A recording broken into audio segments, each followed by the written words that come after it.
Hello दोस्तों, राधे राधे, जय श्री कृष्णा। दोस्तों, आज हम आप लोगों के लिए एक नाच गीत लेकर आए हैं। आप लोग वीडियो पर बने रहिए और कमेंट करके हमें बताइएगा कि यह गीत आपको कैसी लगी।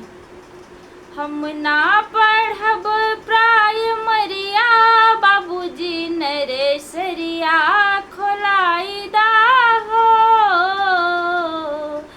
हम ना पढ़ब प्राइमरिया, बाबूजी नरेसरिया खोलाई दा हो।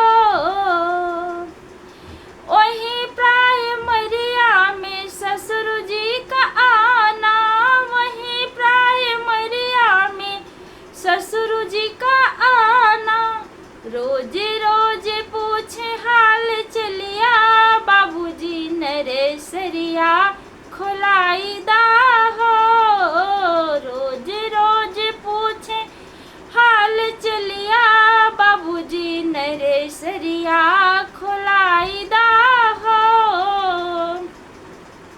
हम ना पढ़ब प्राइमरिया, बाबूजी नरेसरिया खोलाई दा हो।